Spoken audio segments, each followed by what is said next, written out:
Bonjour à tous et bienvenue dans ce nouvel épisode de Long Live, le podcast de la longévité. Et enfin, ça y est, oui, nous avons réussi à trouver un expert pour nous parler, non pas de couple, mais de sexualité. Oui, la sexualité comme kiff de la longévité. À quel point est-ce qu'on peut continuer à prendre du plaisir en faisant l'amour au lit avec une, deux, plusieurs personnes? Comment est-ce que ça se passe après 40 ans, après 50 ans, 60, 80? Et comment est-ce que ça se passe pour les jeunes? Surtout, comment est-ce qu'on parle à nos ados de la sexualité? Bref, un sujet long comme le bras, hyper intéressant. Nous recevons pour cette conversation le docteur Gilbert Boujaoudé.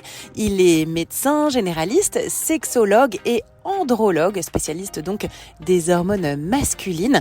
Et puis, il a aussi créé ce site internet charles.co qui permet des consultations, surtout pour les hommes, mais aussi pour les femmes, autour de la sexualité avec des médecins sexologues. Nous le recevons donc à Wojo, cet endroit de coworking où je travaille le mardi et le jeudi avec mon équipe. Je vous souhaite une très bonne écoute, amusez-vous bien et surtout, kiffez, profitez, le sexe, c'est la vie. Salut! Bon, merci beaucoup Gilbert de venir nous éclairer de vos lumières. Donc vous êtes médecin sexologue et andrologue. Exact. Donc, andrologue, c'est la santé sexuelle des hommes. Un peu comme la gynécologie masculine. Ok. Et, comme andropause, andrologue. Voilà, c'est ça. Très bien. Et dans la médecine sexuelle, il y a aussi toute la partie ménopause, etc. Donc c'est une façon de couvrir un peu tous les aspects de la sexualité et on va dire de la vie intime. Donc on va parler sexualité et pas forcément couple. Voilà, on ne fait pas de la thérapie de couple, un mélange des deux. Donc, le fil de mon interview, c'est de parler de la sexualité au fil des âges, mais j'aimerais qu'on commence par ce qui m'intéresse le plus, et je pense aussi donc ma communauté, puisque voilà, généralement, vous avez entre 30 et 50 ans. Donc, en gros, la sexualité vers l'âge de 40 ans, la quarantaine, ouais. Comment est-ce que ça se passe? Parce que j'ai lu, il n'y a pas très longtemps, un sondage qui m'a un peu frappée. La majorité des femmes de 40 ans sont en couple. 80% des femmes en France de 40 ans sont en couple, selon l'INSEE. 20% célibataires. Donc, en gros, à 40 ans, en couple, la sexualité, ça ressemble à quoi? Vous aurez pu lire un sondage, un deuxième sondage qui est un peu plus flippant. C'est que la tranche d'âge la moins épanouie sexuellement, c'est la tranche d'âge entre 40 et 55 ans. J'osais pas, je connaissais pas ce chiffre, alors, mais... c'est pas non plus une entre 40 et 50 ans. Oui. Homme ou femme ou les deux? Les deux. Mais il y a des raisons pour ça. En fait, je trouve que c'est un âge charnière, la quarantaine, d'un point de vue sexuel et même relation affective. Parce qu'avant, on est encore en phase de découverte. Et il ne faut pas oublier qu'avant l'âge de 30-35 ans, on est encore bien imprégné par des choses de type éducation, ce qu'on a vécu. Voilà. On est encore dans des constructions qui ne sont pas forcément notre vraie personnalité. Hommes et femmes? Les deux, vraiment les deux. Et on est encore dans des représentations de ce qu'on nous a appris. À 30-35 ans, on n'est pas très très loin non plus de ce qu'on a appris, si on a fait des études, ce qu'on a appris avec la famille, les cousins, les cousines, etc. Et donc, ça met très longtemps, en fait, finalement, à se révéler. C'est très long. Parce que pour se débarrasser de quelque chose dont on a été imprégné, c'est pas si simple que ça. C'est pour ça, quand on dit à quelqu'un, mais essaye de changer, il faut lui laisser le temps de changer. On ne change pas comme ça en claquant des doigts, parce qu'on a été imprégné. Donc, à 40 ans, c'est une période charnière où on est en train de enfin commencer à connaître notre vraie personnalité. Sexuelle et générale. Et affective, et dans la vie de tous les jours, et dans le travail, etc. Un exemple tout simple, on peut très bien avoir une éducation qui nous apprend, et vous allez voir le lien avec la sexualité, parce qu'il y a un lien, qui nous apprend par exemple le sens du devoir. Il faut que tu fasses les choses avant de t'amuser, l'abnégation, le courage, etc., qui sont des belles valeurs. Et on essaye tous de transmettre ça à nos enfants, je le fais aussi. Sauf qu'on oublie en général de rajouter, mais n'oublie pas de t'amuser. Sens du devoir, mais n'oublie pas de t'amuser. Sauf qu'un peu à la fois, on commence à dire, mais en fait, j'étouffe dans ce truc, j'ai étudié, j'ai travaillé, j'ai construit, je me suis mis en couple, je paye la maison, etc. Je ne fais que des devoirs depuis 40 ans. j'aimerais là commencer à respirer un peu, à vivre, à faire des trucs, juste parce que moi, ça me parle, ça me dit quelque chose, qui n'ont pas un intérêt direct dans la construction. Donc, c'est un âge charnière comme ça.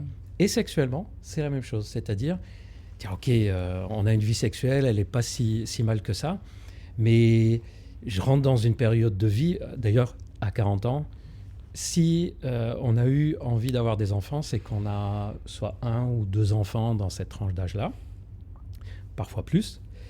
Et donc, la vie sexuelle a eu des yo-yo, grossesse, post-accouchement. Les gens qui ont eu des enfants savent que dans les mois qui suivent, on fantasme sur le lit, pas sur l'autre. On est tellement crevé que... Voilà. Et puis, elle fait yo comme ça. Et donc, on arrive progressivement dans une tranche d'âge où on commence à dire, mais en fait, OK, ça fait peut-être 20 ans, 25 ans que j'ai une vie sexuelle, mais si je compte là ces dernières années, c'était très espacé. Il y a une phrase qui se dit beaucoup en Angleterre, c'est si on met une pièce de monnaie dans la tirelire, la première année d'une relation, oui. Une pièce à chaque fois qu'on fait l'amour, on remplit la tirelire, on ne la videra jamais sur les toutes années restantes en enlevant une pièce de la tirelire à chaque fois qu'on fait l'amour.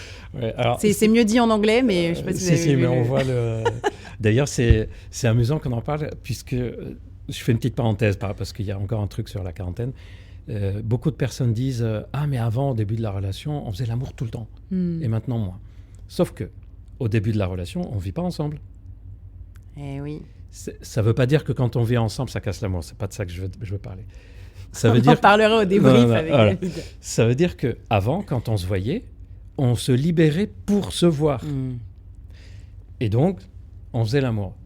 Et ça donne l'impression que dès qu'on est ensemble, on fait l'amour. Sauf qu'on ne se voyait pas non plus H24. Mais après, quand on vit ensemble, si ça se trouve, on fait l'amour toujours 2 fois par semaine, ou 1 fois par semaine. Mais c'était le nombre de fois où on se voyait avant. Sauf qu'on compare à quoi ? Au lieu de comparer nombre de fois où on fait l'amour sur un mois, on compare nombre de fois où on fait l'amour par rapport au nombre de fois où on se voit. Bah oui, ça c'est beaucoup moins quand on ne vit pas ensemble. Hyper intéressant. Donc du coup, moi j'ai un sentiment que c'est la quarantaine, il y a une sorte de palier un peu. Peut-être de la sexualité, palier de la vie de couple. On a une sorte un peu de... C'est une sorte de transition, quelque chose qui s'installe. Alors évidemment, c'est très variable selon l'histoire de couple. Par exemple, un couple où tous les deux ont une quarantaine d'années, mais qui se sont rencontrés il y a 2 ans, n'aura pas la même vie sexuelle qu'un couple qui est ensemble depuis 10-15 ans. Et à l'âge de 40 ans, la quarantaine, 40 à 50 ans, il y a une particularité alors, dans nos pays occidentaux qui joue beaucoup sur la sexualité. C'est une période de vie assez stressante. Il y a les enfants, si on a eu des enfants. Il y a le boulot, on est dans la phase où on ne peut pas encore dire « c'est bon, j'ai fait mes preuves, ça va ». On est encore dans une phase où peut-être qu'on se bat aussi pour avoir un poste plus important, où on se demande si on veut changer de travail ou pas. Il y a souvent un crédit qui est à payer pour la maison, si on a acheté une maison. Les parents qu'il faut aller voir encore un peu, etc. Donc, c'est des intensités de vie énormes. Et on le voit d'ailleurs dans cette tranche d'âge-là. Il y a beaucoup de consultations pour problèmes sexuels. Par exemple, je ne sais pas si vous le savez, dans la tranche 40 à 50 ans, à votre avis, combien de personnes disent « j'ai un problème sexuel pour lequel j'aimerais de l'aide ». Pas un problème qui est arrivé 1 fois ou 2, mais un problème qui s'est installé dans le temps. Le pourcentage homme-femme ou juste homme ? C'est le même pourcentage pour les hommes et les les mêmes femmes. pourcentages pour les deux genres. Je ne sais pas, je me dis 50%. Moins quand même, moins. Mais il y a 35% des 35%. personnes, ce qui veut dire 1 sur 3. Plus d'1 sur 3 qui dit sexuellement ça ne va pas. Attention, je ne suis pas en train de dire que c'est une période pourrie sexuellement, mais si vous avez la quarantaine et que vous vous dites « Ah, mais je ne profite pas de ma vie sexuelle », vous inquiétez pas, ça va venir. C'est hyper intéressant, parce que moi j'ai l'impression qu'on est plutôt sur le plateau haut et qu'après ça décline. Non, pas du tout. Pas du tout. Et si vous voulez, on en parlera un peu à la fin. Oui, c'est ce qu'on va faire. D'ailleurs, on arrivera bientôt à 60 ans. Oui. Un peu à la fois. Mais alors du coup, avant qu'on arrive à 50 ans, et si ça commence à aller mieux à ce moment-là, qu'est-ce qu'on fait là quand on est sur ce peut-être plateau d'insatisfaction ? Est-ce qu'il y a des choses à faire ? Raviver la flamme ? Aller voir ailleurs ? Faire chambre à part ? Il y a d'autres solutions. Vous me parlez d'habiter ensemble ou pas. 2 maisons, c'est peut-être plus compliqué que 2 chambres à part. Il y a des couples qui finissent par vivre séparés pour sauver leur couple. Et c'est vrai. Hein. Et j'ai déjà vu des couples qui disent, bon, OK, on va se vivre séparément, mais on reste ensemble et ça a sauvé. Mais bon, c'est pas le plus courant parce que ça fait très, très peur. Quand on dit... Financièrement, c'est compliqué aussi. Et puis, il faut assurer ça. Puis, s'il y a des enfants, il faut assurer ça. Non, il y a d'autres solutions. En fait, quand on est dans la période de 40-50 ans et qu'on commence à avoir des problèmes sexuels, j'ai l'habitude de dire que les gens qui ont des problèmes sexuels dans cette période ont de la chance. OK. C'est provocateur. Hein. Pourquoi ça, je dis ont de la chance? Parce que comme il y a des problèmes sexuels, ça va embêter. On va finir par dire, bon, il faut que je consulte. Et par exemple, sur la plateforme Charles.co, il y a beaucoup qui viennent téléconsulter dans cette tranche d'âge-là. Autant d'hommes que de femmes? Alors, sur Charles.co, c'est surtout des hommes. OK. Mais le pourcentage d'hommes et de femmes qui demandent de l'aide sexuellement est à peu près le même. D'accord. Et quand on consulte pour un problème sexuel, et en fait, en faisant le point avec le spécialiste, on va se rendre compte qu'il n'y a qu'une chose à faire, c'est reprendre soin de soi-même. On bosse, on court partout, on s'occupe de tout ce qu'il faut, etc. On ne fait plus de sport. On n'a plus le temps, on est fatigué le soir, on se met à pas bien manger, etc. Et donc, en fait, c'est une occasion en or pour dire, OK, je dois d'abord m'occuper de moi avant de m'occuper de mon couple. Il faut que je sois moi bien. Et parce que là, il y a des personnes qui disent « Oui, mais j'ai jamais le temps de m'occuper de moi. » Ben, en fait, c'est ça le problème. Oui. C'est pas du tout ce qui se passe derrière le problème. Le problème, c'est que tu n'as pas le temps de t'occuper de toi. Mais il faut se réorganiser probablement Donc, à nouveau, autrement. Finalement, on parle du sommeil, du sport, de l'alimentation équilibrée. Ça joue énormément. Exactement. C'est d'ailleurs une super prévention contre l'andropause.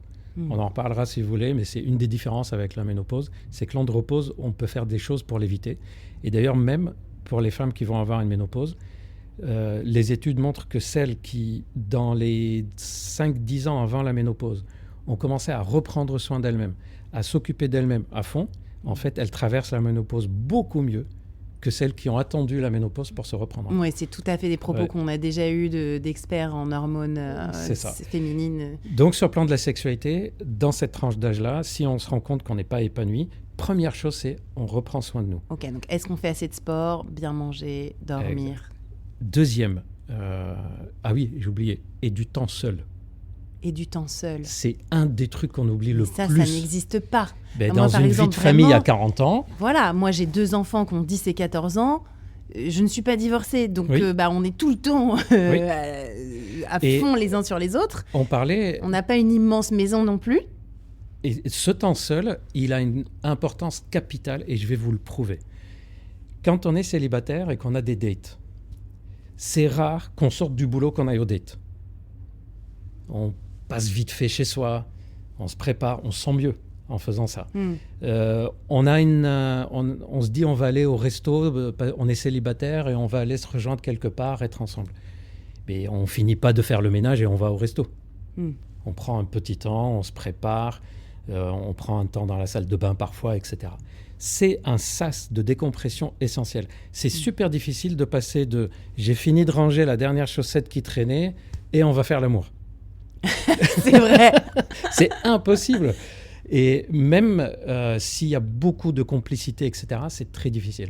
Alors que si, par exemple, on s'est préparé, je vous donne un conseil tout bête pour avoir du temps. Imaginons que vous vous dites, allez, avant de manger, on va se préparer pour manger ou les enfants sont occupés, etc. On va se préparer tous les deux. Par contre, toi, tu es dans la chambre, moi, je suis dans la salle de bain, on se prépare. Mais il n'y a pas de... Au fait, tu sais où il est, mon pull? Non, on ne se parle pas. Chacun se prépare dans son coin, on est dans la même maison. Au moins, quand on se revoit, qu'on ait plaisir à se revoir à ce moment-là, comme 2 personnes qui sont préparées. Et ce sas de temps seul, moi, j'ai par exemple des personnes, la solution pour retrouver de la libido dans leur couple a été que, dans ce cas-là, c'était monsieur, il rentre du travail, il me dit, moi, je rentre du travail, je rentre dans la maison, et tout de suite, c'est les enfants qui me parlent, madame qui est fatiguée parce qu'elle est rentrée avant moi, donc elle s'est occupée des enfants, c'est à moi de prendre le relais. Et après, quand on a fini, on se regarde tous les deux comme ça, puis on s'endort. Voilà. Et c'est logique. Classique. C'est logique. Et donc, lui, par exemple, ce qu'il fait, il rentre du travail, il s'est arrangé c'est un accord avec sa femme, il reste dans la voiture, devant chez lui, il allonge le siège, il met de la musique, et il fait un quart d'heure dans sa voiture tranquillement, avant de rentrer à la maison. Il a fait et il rentre et il est content de rentrer tranquillement. Sa femme sait que quand il va rentrer, elle va pouvoir aller tranquillement s'allonger. Et donc, quand ils se retrouvent après, ils ont l'impression qu'il y a eu... Et c'est 10-15 minutes par-ci, par-là. Donc, du temps seul est hyper important. Et troisième chose, de parler. C'est pas pareil que de se dire, écoute, notre vie sexuelle n'est pas épanouie, mais je sais que c'est pas parce qu'il y a un problème entre nous. Je sais parce qu'on se voit pas, on court tout le temps, on est fatigué. Rien que ça soulage de se dire, ok, tout va bien entre nous. C'est pas de ma faute, c'est pas à cause de moi, C'est parce ça. que je ressemble à comme ça, j'ai vieilli, C'est j'ai ça. des cheveux blancs, ce genre C'est de ça. choses. C'est exactement ça. C'est pas pareil que de se dire, mais en fait, pourquoi on s'aime plus, on est distant. Ben non, écoute, ça serait différent si on avait un peu de temps. Rien que ça soulage en fait. Donc ça, c'est pas finalement ranimer la flamme, c'est plus genre... Ensuite, on peut ranimer la On flamme. attend un peu. En fait, est-ce qu'on se dit ça? Est-ce qu'on se dit, attends, on attend et ça ira mieux dans 5 ans? Non. Non. Non. En fait, l'attente passive est généralement pas efficace sexuellement. Il faut une attente active. Ce que j'appelle l'attente active, c'est, OK, on n'a pas une vie sexuelle super, mais écoute, on va commencer d'abord par chacun se... Toi, t'adorais aller faire du sport avec tes potes, vas-y, refais-le. Toi, t'adorais te voir avec tes copines, vous alliez faire des choses, une activité, vas-y, refais-le. Moi, je m'occupe des gamins pendant ce temps-là, etc. D'abord, on va se réorganiser. Deuxième étape, on va trouver du temps où on discute, on se donne objectif, on ne parle pas des factures, des trucs, t'as sorti la baguette, machin. On parle juste de nous, des vacances, on se remémore des moments qu'on a passés. Une fois qu'on a remis ça en ordre, là, on va dire, tiens, on va rallumer la flamme. C'est quand même un travail finalement. Enfin, Absolument. Ça demande d'y penser régulièrement, de ne pas être dans la réaction permanente de t'as fait ci, t'as fait ça, t'as pas rangé, aide-moi à vider le lave-vaisselle. Enfin, ça demande... C'est un vrai travail. Oui. Non, il faut sortir de son quotidien, quoi. En fait, c'est comme quand on travaille, quand on s'occupe des enfants, c'est un vrai travail. Oui. On a beau le faire par amour, on a beau le faire par instinct protecteur, ça reste un truc à faire. L'erreur, c'est de croire que parce qu'on s'aime, tout va aller bien. Ouais. J'adore cette phrase à noter. L'erreur, c'est de croire que parce qu'on s'aime, tout va aller bien. C'est beau. La vraie phrase, c'est parce qu'on s'aime, on va pouvoir rebondir en cas de difficulté. C'est pas l'amour qui empêche les difficultés. L'amour permet de les traverser. Mais ce qui permet de traverser les difficultés, c'est autre chose. C'est le fait de se dire, attention, notre couple est en train de s'éloigner, de se perdre. Tiens, sexuellement, je sens que ça va pas. Il faut que j'agisse dessus. Je pense qu'il faudrait que je consulte. Tiens, on irait bien consulter à 2, etc. Donc, c'est le fait d'agir. Et je répète toujours que l'amour-passion qu'on a au début, c'est une sorte de blague que la nature nous a faite. Hein. Je ne sais pas si vous le savez, mais c'est une le blague. Côté passionnel au début, moi je dis c'est une blague biologique de la nature. Parce que quand c'est le début de la relation, il y a le côté passionnel. Et un peu à la fois, ça redescend. D'ailleurs, ça va peut-être choquer ce que je vais dire. Heureusement que ça redescend. Hein. On ne peut pas rester passionnel toute la vie. C'est épuisant. C'est quoi, 2 ans, 3 ans épuisant. Max. Vous imaginez, à 4 heures du matin, toujours réveillé parce qu'on a envie de papoter avec l'autre. C'est impossible toute la vie. Bref. On s'est demandé pourquoi ça dure un laps de temps, allez, 1 an, 2 ans, 3 ans si on est gentil. On pense que c'est pour la reproduction de l'espèce. Et qu'au début, la nature nous dit « T'inquiète, je m'occupe de tout, je te mets la dopamine qu'il faut, je te mets tout ce que tu as besoin comme hormone d'attachement et tout, mais vas-y, tu auras la libido, tu auras l'attachement, tu auras beaucoup d'amour, beaucoup d'affection, d'entente et tout. » Et la nature nous dit aussi, mais ça on ne le sait pas, par contre, après 3 ans, tu te débrouilles. Et il faut profiter de cette période de 1, 2, 3 ans de début pour mettre en place les choses pour qu'est-ce qu'on va faire après. Mais ça, tiens, un truc que je demande beaucoup à des personnes qui disent on a perdu la libido, je leur dis qu'est-ce que vous faisiez avant de faire l'amour? Quand ça allait très bien, vous faisiez quoi? Dans l'heure qui précède. Ça se trouve à rien, on regardait un film, on papotait, un petit resto, boire un verre. Et maintenant, vous faites quoi avant de faire l'amour?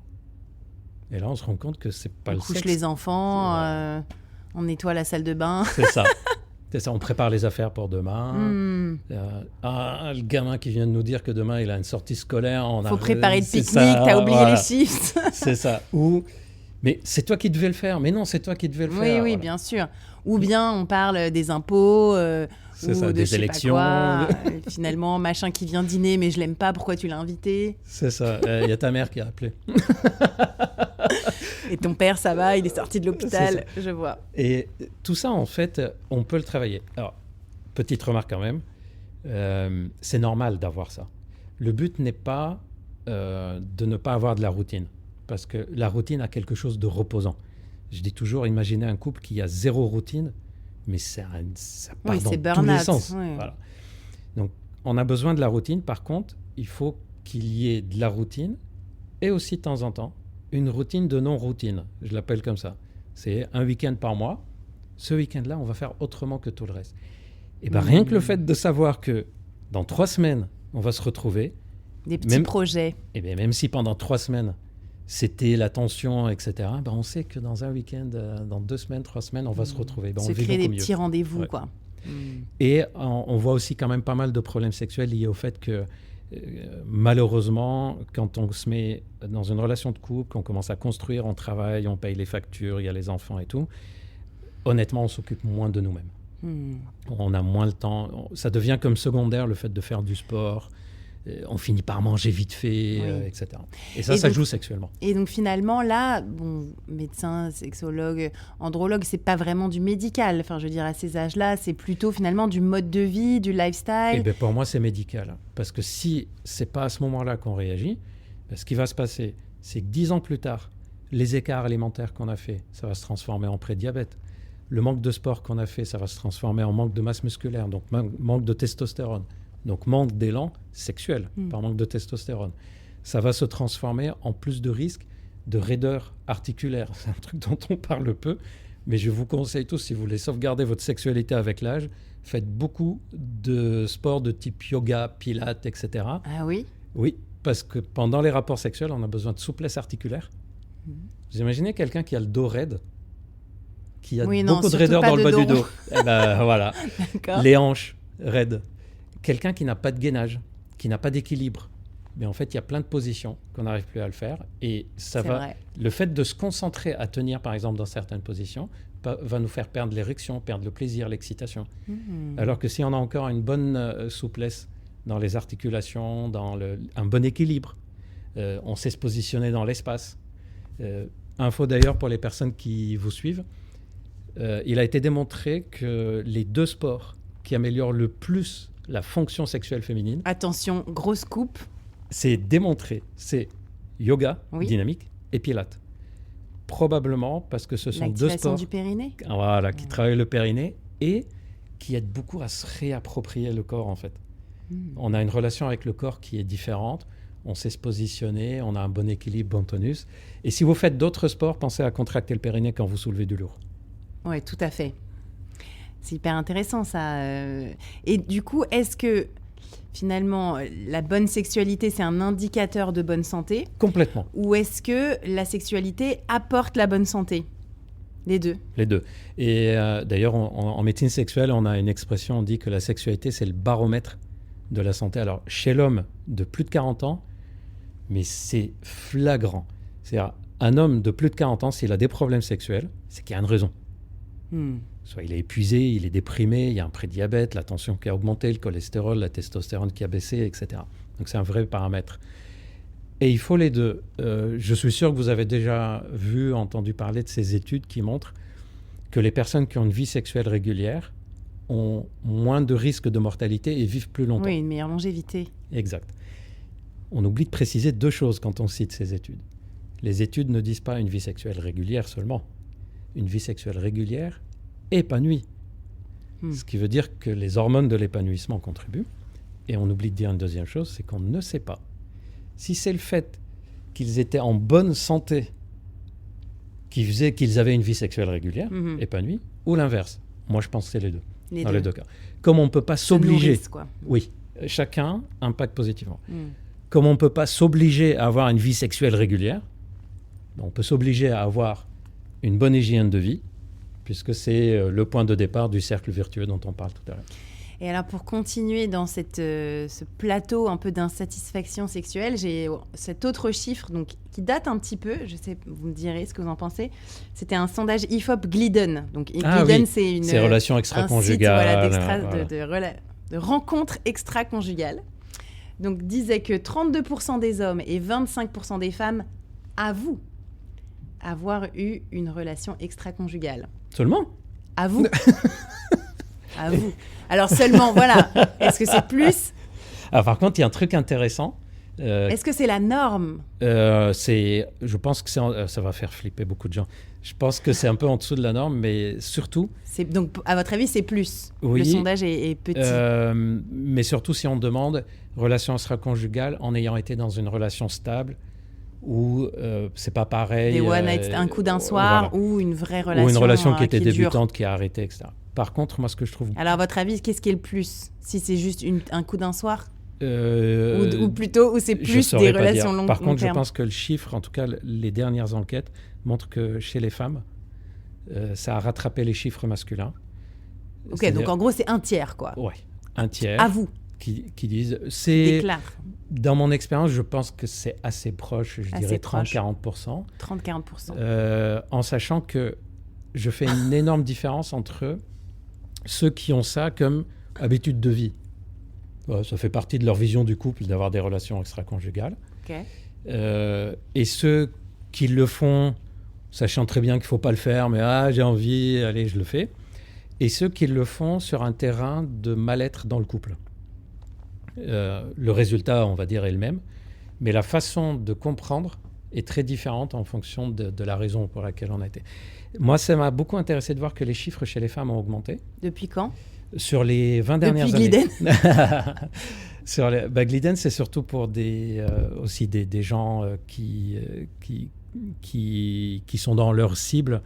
Mais les enquêtes IFOP montrent que le chiffre d'infidélité féminine a rattrapé l'infidélité. Pas encore autant, sauf en Grande-Bretagne. C'est le seul pays où il y a plus d'infidélité féminine que masculine. Ça alors. De quelques 0,5% de plus, okay. Mais voilà, c'est le seul. Mais je pense que c'est lié au fait que les femmes sont plus indépendantes aussi. Que socialement, il y a encore 20 ans en arrière, une femme infidèle, c'était beaucoup plus mal vu qu'un homme infidèle.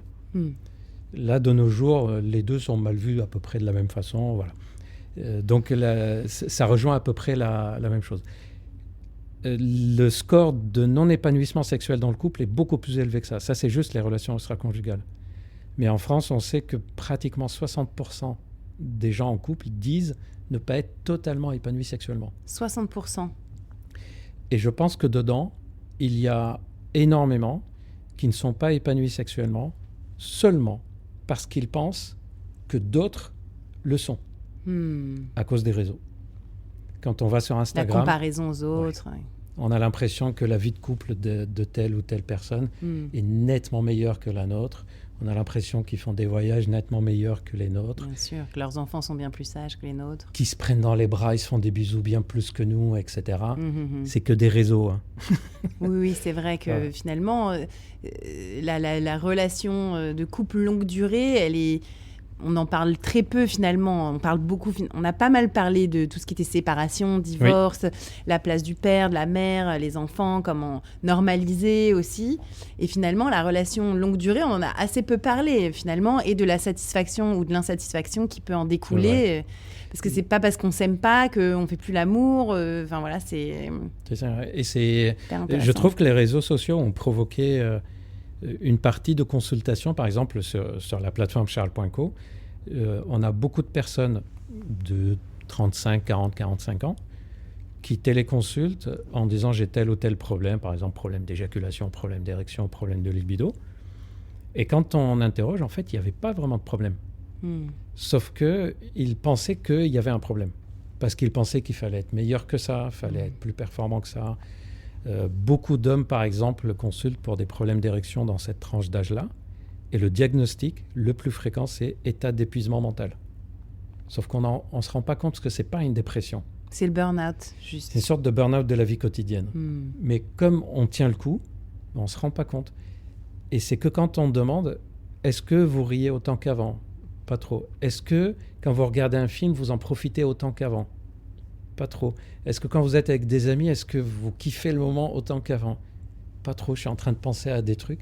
Et c'est là qu'il percute qu'en fait, ils n'ont plus d'énergie sexuelle parce que leur énergie mentale a tout bouffé, en fait. C'est fou parce qu'on a eu il n'y a pas très longtemps dans le podcast donc Juliana Antero, qui est une chercheuse à l'INSEP sur la santé féminine, le cycle hormonal féminin et le sport de haut niveau, et qui nous disait que notamment la libido et l'ovulation sont des indicateurs de santé féminin tous les mois. Et finalement, chez les hommes, c'est un peu pareil. La sexualité, la qualité de la sexualité, c'est un indicateur de santé générale. Complètement. Et je dis toujours, super intéressant, ça. On n'a pas de problème sexuel sans raison. Ça n'existe pas, un problème sexuel juste comme ça. Le corps qui a décidé d'arrêter et puis il n'y a aucune explication. Il y a toujours une explication. Ok. Et alors, donc, pour revenir à cette infidélité, parce qu'on a pas mal travaillé les questions avec David, vas-y. Notamment sur ce thème, mais parce que donc, si c'est si fréquent... ça veut dire quand même que la majorité, c'est fidèle, hein. Oui, 60%, voilà, 60-70% de fidélité, tout à fait. Mais donc quand même, malgré tout, cette très grande infidélité, c'est quoi ? Est-ce que ça, finalement, c'est un peu un petit kiff, et juste ça nous fait partie de nous ? Est-ce qu'il faut en parler ? Ça fait vraiment partie de la vie ? Ou est-ce que c'est un peu un petit truc qui n'existe pas vraiment, qu'on cacherait comme on cacherait parce qu'on s'est acheté un petit pull qui coûte cher et on ne le dit pas, comme une infidélité financière dont on a d'ailleurs parlé il y a quelques mois. Il faut avoir 2 comptes séparés quand c'est comme ça. Sinon, ça va se voir. En fait, je conseille surtout en cas d'infidélité ou quand on sent on est tenté d'être infidèle. Il faut se poser la question pourquoi. Est-ce que je commence à être tenté d'être infidèle parce que je commence à sentir que c'est la fin de mon couple? Autant mettre fin au couple et passer à autre chose tranquillement. Pourquoi te mettre en difficulté comme ça? Si c'est juste parce que j'ai l'impression que j'étouffe et j'ai besoin d'aller m'amuser, parce que dans la vie de couple, oh là là, c'est chiant, c'est non, il faut faire ça.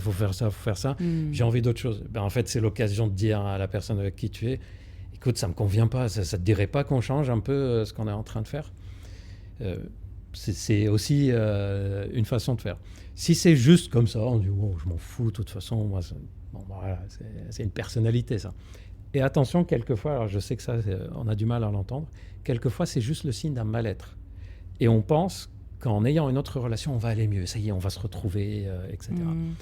Ça ne marche pas. Quand c'est le signe d'un mal-être, ça ne marche pas.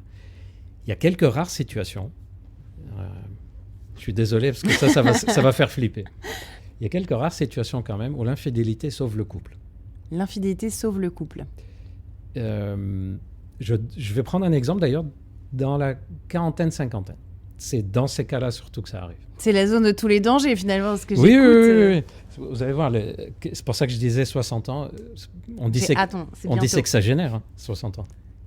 Sexagénaire. Tout à fait. C'est parce que c'est l'âge du sexe. Voilà. C'est bien. Parfait. Voilà. 69 ans. Non, c'est 40-50 ans. Je vais donner un exemple. Un homme et une femme, ou un homme-homme, femme-femme, qui sont mis en couple. Ils ont construit, etc. Chacun d'eux a évolué tout seul. Mais il s'est éloigné quand même de l'éducation de ses parents, un peu à la fois. Il a commencé à comprendre. Elle a commencé à comprendre que, mes parents, ils m'ont transmis telle façon de faire, mais ils sont gentils, mais le monde a changé. Moi, j'ai envie de fonctionner autrement. J'ai évolué, j'ai appris des choses. Depuis que je suis papa ou maman, j'ai aussi changé dans ma personnalité. On évolue, heureusement. Et en évoluant, on arrive à l'âge de 45, on va dire 45 ans à peu près. Et on est 2 personnes qui ne sont plus les mêmes qui se sont rencontrées. Pas que sexuellement d'ailleurs, d'une manière générale. Ce n'est plus les mêmes personnes qu'il y a 20 ans. Et il y a une question qui fait flipper à ce moment-là, c'est si aujourd'hui, vous vous rencontrez pour la première fois, est-ce que vous vous mettrez en couple? Et bien, des fois, non. Il y a beaucoup de fois, oui, basé sur l'amour d'ailleurs. Et il y a des fois, on dit, j'en sais rien. Et on est là, on dit... Pas trop se poser cette question. Oui. Et d'ailleurs, si on se pose la question et qu'on dit oui, c'est un kiff pas possible. C'est un bon sang. Même aujourd'hui, je serais avec lui ou avec elle. Si c'est non, on se pose la question, mais pourquoi? Qu'est-ce qui a changé? Et imaginons, donc je vais aller plus loin pour dire dans quel cas ça peut sauver. Un des deux dit, écoute, moi j'aimerais qu'on soit autrement. Je veux plus qu'on soit juste un couple de partenaires. Et ça, les partenaires de vie. coparents, Voilà. copropriétaires. Je veux plus qu'on soit juste une équipe. Je veux qu'on soit de nouveau des amoureux. Pas juste s'aimer, mais de retrouver... Et que l'autre, ça ne l'intéresse pas trop, quoi. Et d'ailleurs, dans ces cas-là, c'est assez passionnant parce que celui qui n'a pas changé, il dit « Mais moi, j'ai rien demandé, c'est toi qui as changé. » Et il a raison. Et l'autre qui a changé, il dit « Ouais, mais moi, j'ai envie qu'on aille mieux. » Ben, il y a des situations où aucun des deux n'a envie que ça s'arrête. Il y en a un des deux qui a changé d'option, qui a changé d'optique, qui sait qu'il est en difficulté. Ben, c'est déjà arrivé que le fait d'avoir une relation en dehors, ben, en fait, c'est ce qui fait qu'il trouve un équilibre. Et il dit ben, je vais rester avec mon couple. Et puis j'ai une relation en dehors, sauf qu'en général, c'est pas une relation suivie en dehors. C'est juste le fait de dire bon, allez, je vais m'amuser un peu de temps en temps. Si vous êtes tenté par ça, vous pouvez le faire. Pour pas, parce que c'est très très difficile quand même comme situation, parce que là on a les gens qui m'écoutent, c'est en train de dire oh, ils normalisent ça, vas-y, tranquille, trouble. Non, si vous êtes tenté par ça, prenez conscience que ce que vous avez besoin, c'est d'avoir une passion en dehors du couple. Ça peut être autre chose qu'une passion de relation en fait. Ça peut être tout d'un coup se passionner pour faire de la peinture, pour faire du sport, pour faire autre chose. Du moment que vous avez un échappatoire passionnel, puisque ce qui vous manque dans le couple, c'est la passion. Ok. Mais là, du coup, je sors un peu du débat, mais est-ce qu'on est fait pour être en couple aussi longtemps ? Par exemple, mes parents qui sont en train, ils vont fêter, ils se sont mariés en 75, donc vous faites le calcul. C'est quand même, bientôt 60 ans de mariage. Je vais vous poser la question à l'envers. Est-ce qu'on est fait pour Pourquoi vivre ? on se met en couple ? Alors moi, j'ai une théorie sur ça, mais... Quand on réfléchit pourquoi on se met en couple, et au début, initialement, on se met en couple parce qu'on a envie de voir beaucoup la même personne, celle à qui on s'est attaché. Mais ensuite, pourquoi on vit ensemble et on partage, etc. Ça, c'est juste pour le côté pratique. Donc, c'est pas parce qu'on est amoureux qu'on va faire un crédit qui va nous endetter. Ça n'a rien à voir. Par contre, une fois qu'on a fait le crédit, il va falloir l'assumer, quoi. Ça s'appelle l'amour est dans le prêt, PRE, accent circonflexé. C'est ça. Et donc, d'ailleurs, il y a des études qui ont essayé de savoir est-ce que l'être humain est fait pour être monogame, polygame. Il y a le professeur Cyrulnik qui avait eu des conférences sur ce sujet en disant que clairement, non. Mais en fait, c'est un bazar chez l'être humain. Chez les animaux, on arrive à dire telle espèce animale est plutôt monogame, plutôt polygame. D'ailleurs, il y a des espèces animales où c'est le mâle qui s'occupe même de la descendance. Il y a des espèces animales hyper jalouses, comme les perroquets. Ils peuvent s'arracher les plumes entre elles. Et on sait génétiquement qu'il y a quelque chose prévu comme ça. Chez l'être humain, c'est un bazar, on n'arrive pas à savoir. Avec l'expérience, je dirais que l'être humain est prévu pour être monogame par série. Monogame pendant tous les 10 ans. 10, 15, 20 ans, puis monogame pendant 4-5 ans, puis monogame pendant 10, 15 ans. Puis, voilà. D'accord, des phases de vie. Oui, monogame, mais au long terme. Attention, je sais que là, les personnes qui écoutent... Non, mais je pense que c'est intéressant plus pour prendre le recul et parfois considérer la situation dans laquelle on est. Mais j'ai quand même des patients que je connais depuis très longtemps, que je suis par exemple des hommes qui ont des problèmes d'érection liés à diabète, problème de prostate, et que je vois tous les 6 mois ou tous les ans pendant des années, et qui sont en couple. Et je le dis souvent dans les interviews, il y a des couples que je rencontre en consultation, je n'ai pas envie qu'ils partent de la consultation.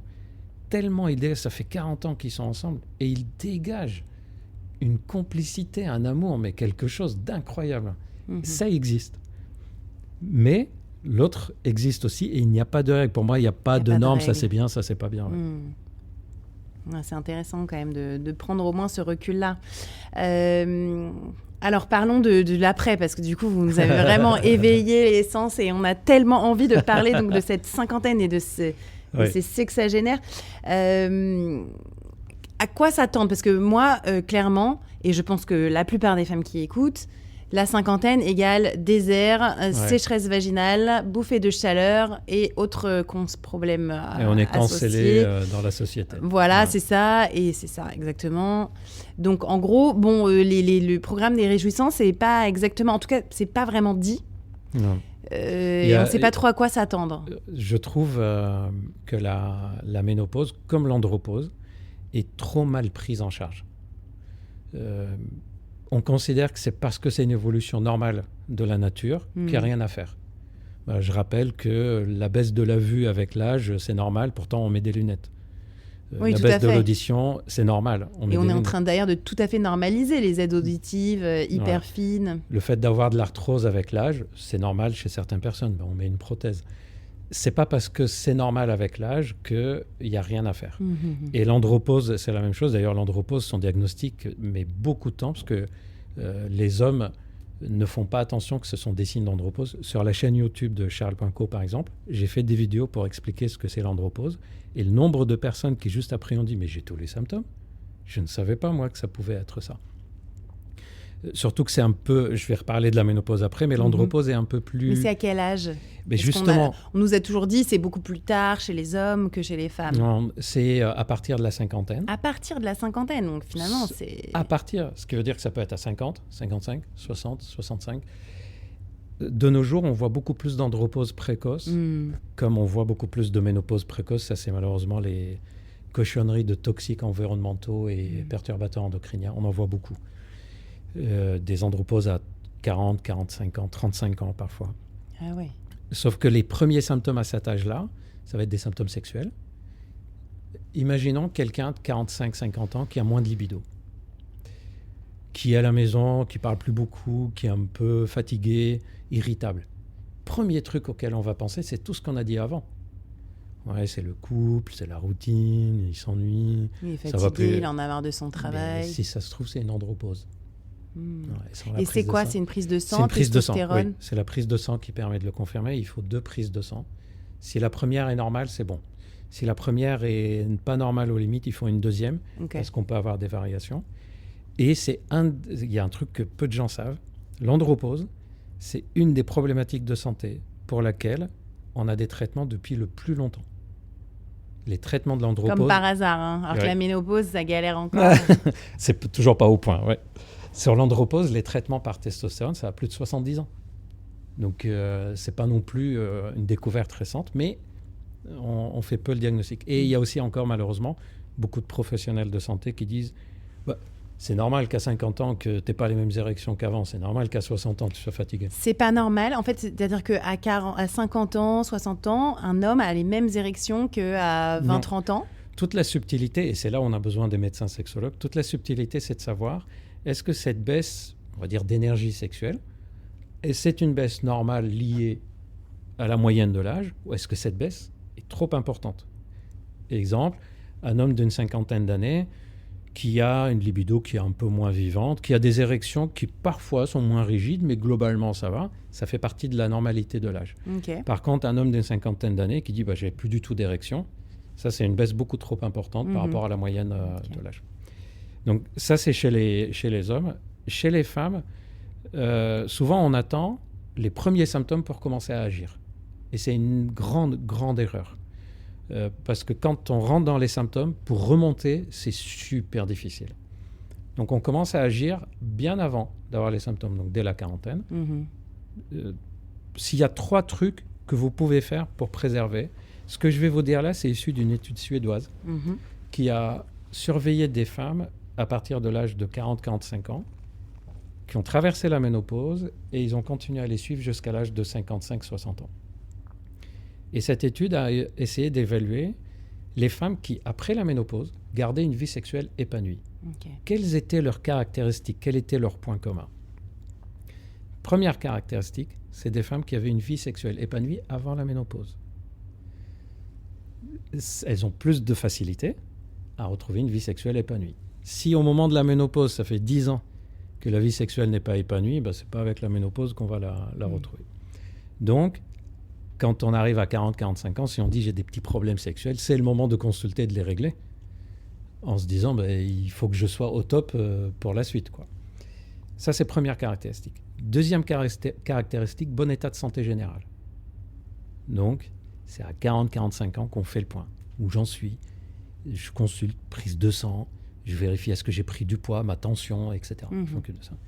Troisième caractéristique, c'est le truc qu'on déteste, le tour de taille.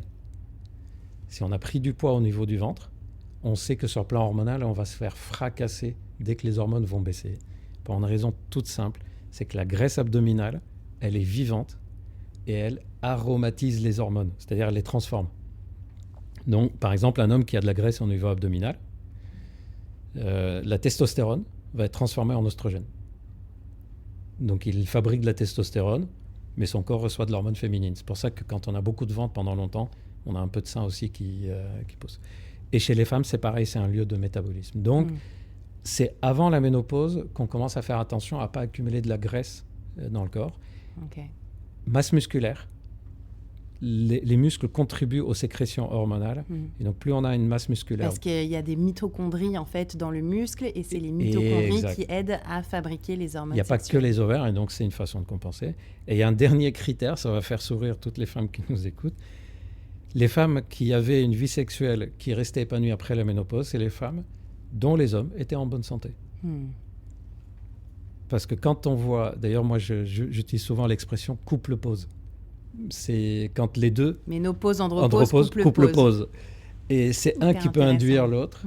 J'ai vu par exemple, je donne un exemple très, très bref, d'une femme qui était persuadée, elle a consulté, elle était persuadée qu'elle avait des problèmes sexuels à cause de sa ménopause.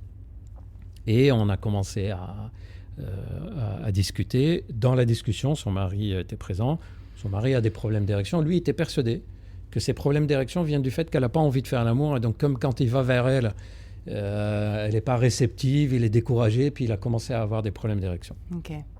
Il se trompait, en fait, il avait une hypertension artérielle, il avait une hypertrophie de la prostate, et c'était ça la cause de ses troubles érectiles. Donc, on a mis un traitement qui corrige ça. Ça s'est corrigé.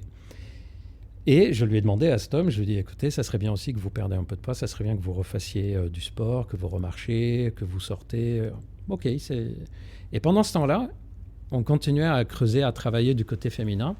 Malheureusement, cette femme-là, son gynécologue a mis du temps à accepter l'idée d'avoir un traitement hormonal substitutif.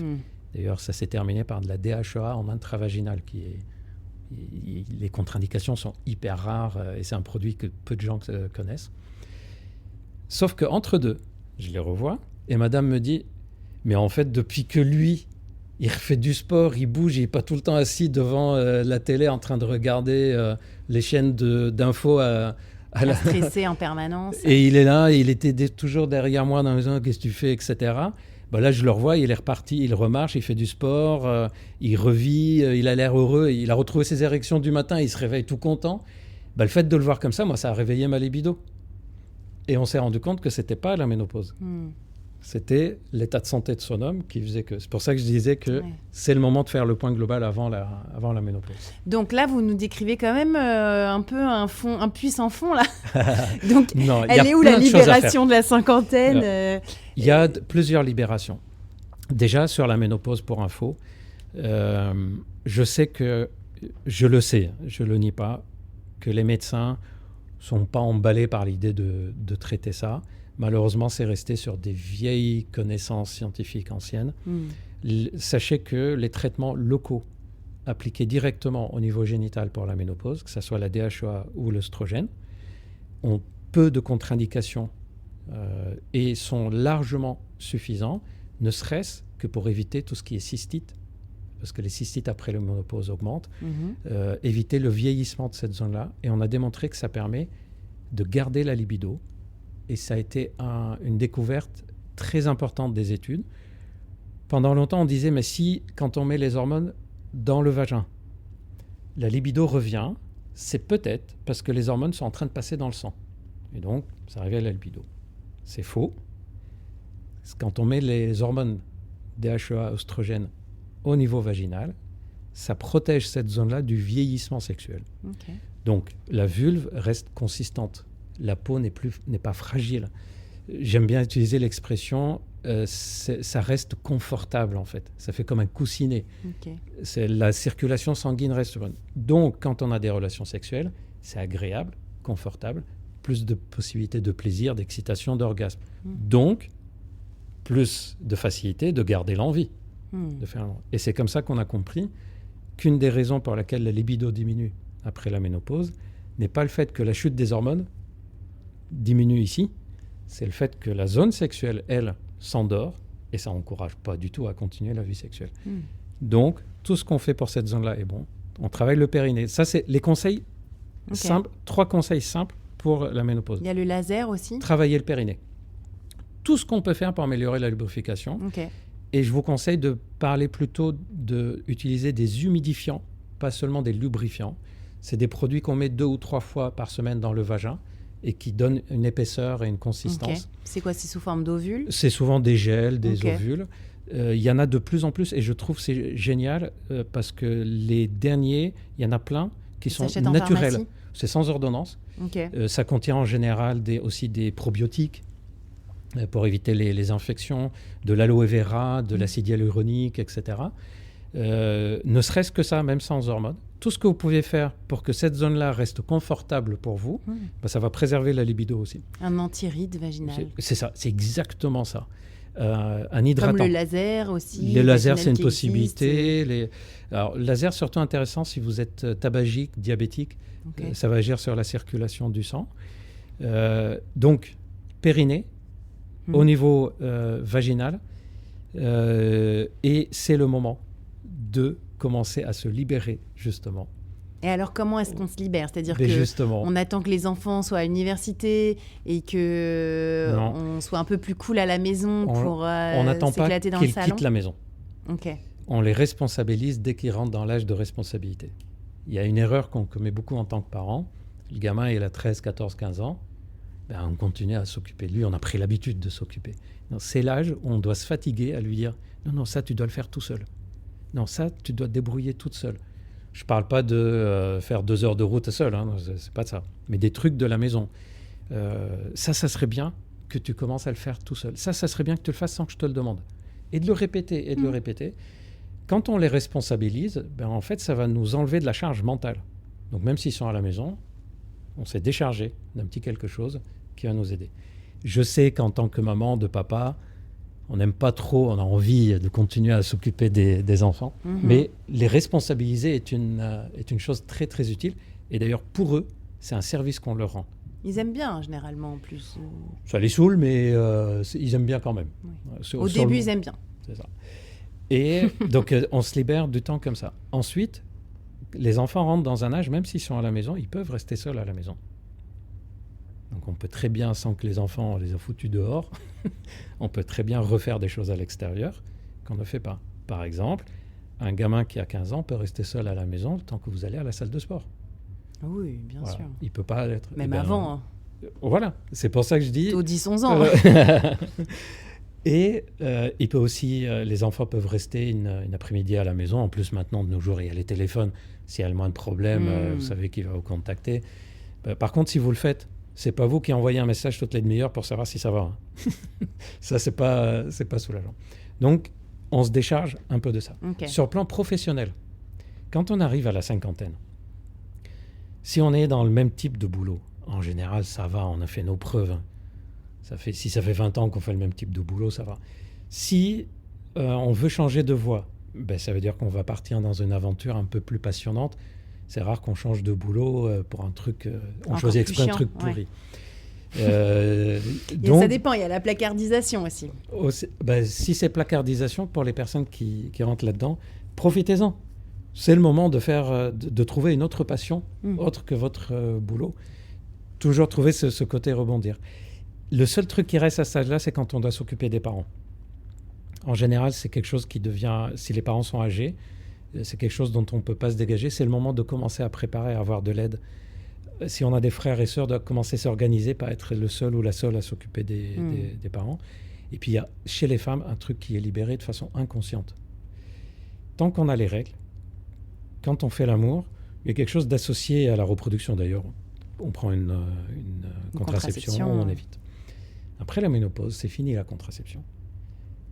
Je ne sais pas si vous avez percuté quand je l'ai dit, mais ça veut dire qu'à partir de la ménopause, quand on fait l'amour, c'est juste pour le kiff. Il y a aussi quand même l'ablation des trompes, qui est pas mal. Voilà. À chaque fois qu'on est libéré, de la reproduction, inconsciemment, et maintenant quand vous faites l'amour, c'est juste pour le plaisir. Donc on se libère aussi de ce genre de choses comme ça. Et donc alors après, on joue quel match sexuellement quand on a passé la cinquantaine?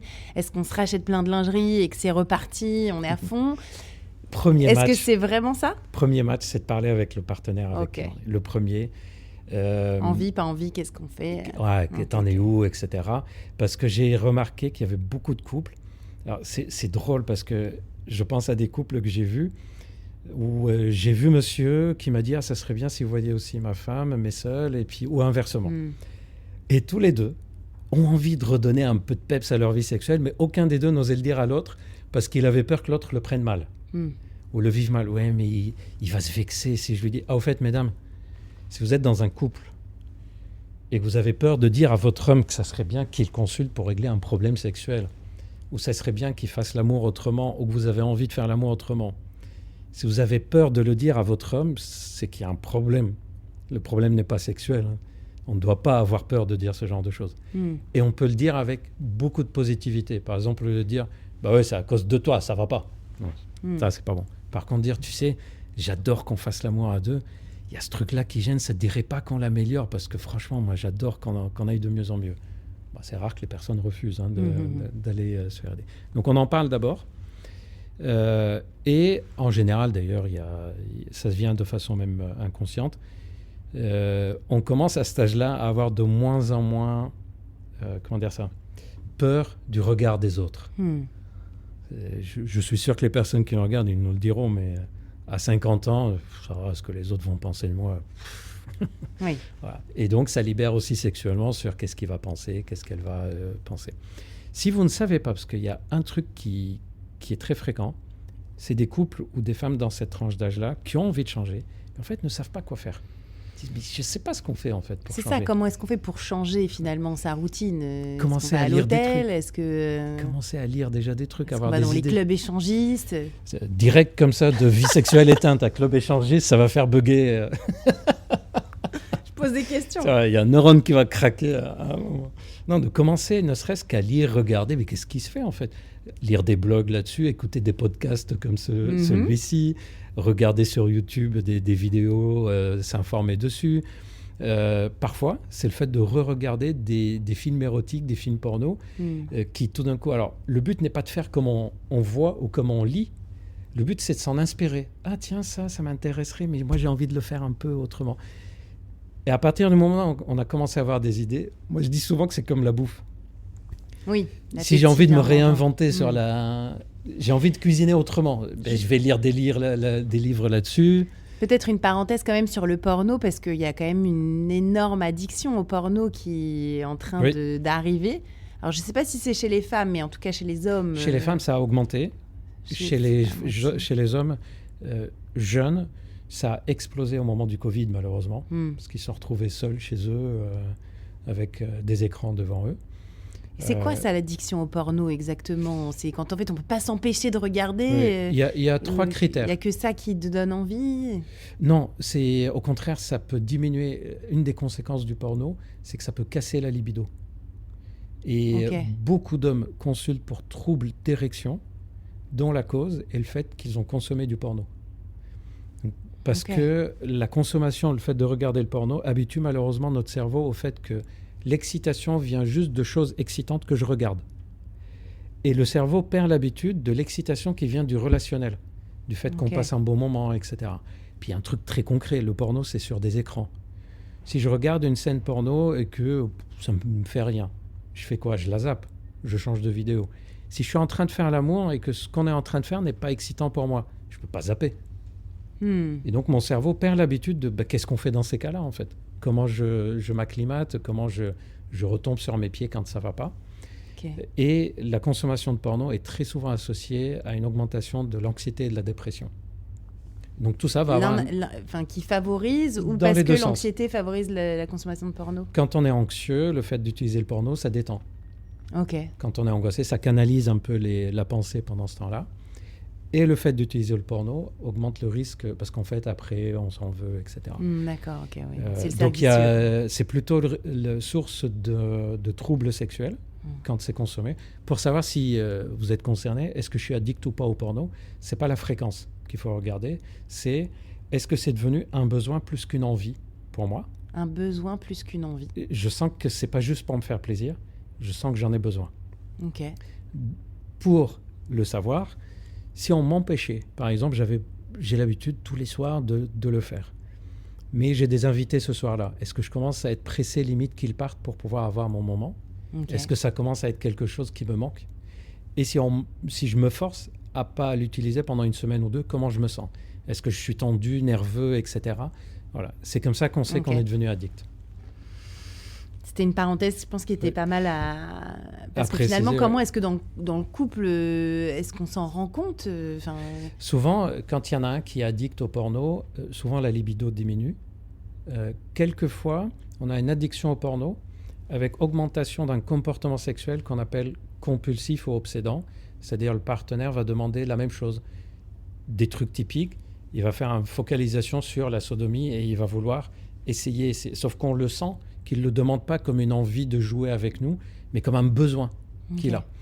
Donc, soit il y a quelque chose de ce type-là, un comportement compulsif, ou, ça aussi c'est un repère, si quand vous n'avez pas envie et que vous le faites comprendre à votre partenaire, si votre partenaire est frustré, c'est un peu gêné par ça, ok. Par contre, si la personne frustrée devient irritable, dit des choses méchantes, s'énerve, pendant 2 jours fait la gueule, etc., c'est que là, c'était pas juste une frustration, c'est qu'il y avait une addiction à l'acte sexuel, c'était une compulsion dont il avait besoin. Ça, il faut consulter aussi. Ok. Je reviens à l'histoire du porno positif. Oui. Ça peut être utilisé comme je disais tout à l'heure. Une allumette. Oui, un livre de recettes de cuisine. Oh bah tiens, celle-là, Berg, je ne ferai jamais cette recette-là. Celle-là, tiens, pourquoi pas. Par contre, moi, je mettrais de la cannelle plutôt que de mettre ça. Voilà. Okay. C'est un peu comme ça qu'on peut l'utiliser dans Ouvrir les chakras des idées. C'est ça. Okay. Et il y a aussi maintenant un porno que je trouve très intéressant quand on veut relancer la flamme dans le couple, c'est le porno auditif. C'est des histoires érotiques. Porno auditif. Ouais. Il y a beaucoup de podcasts maintenant, et donc on met le casque, on écoute. Oh, ils doivent cartonner, ces podcasts. Oui. Ah, la bonne idée. Je n'avais pas eu cette idée.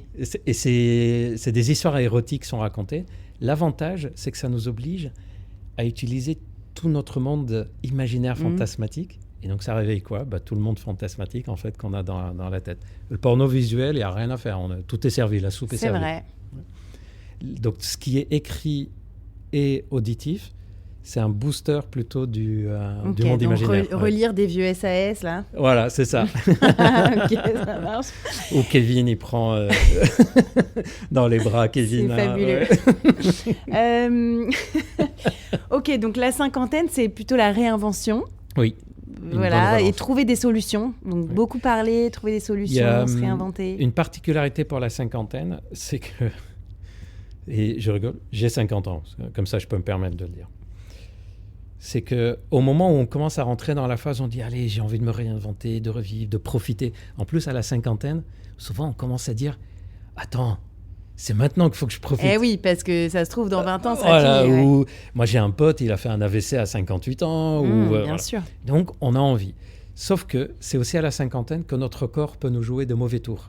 C'est là où il y a la ménopause qui nous gêne, l'andropause, les articulations, on a pris du poids, du diabète, etc.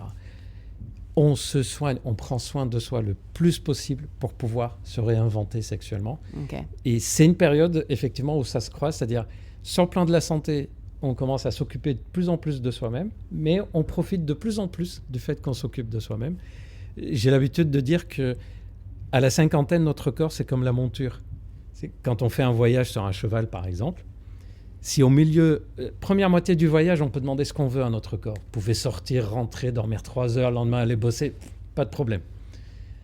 À la cinquantaine, si vous ne vous arrêtez pas au milieu du voyage, comme un cheval, vous laissez se reposer, vous vérifiez que ses sabots vont bien, vous lui donnez à manger. Ménager sa monture. Voilà. En fait, notre corps, c'est comme une monture. 45-50 ans, c'est le moment où il doit faire une pause.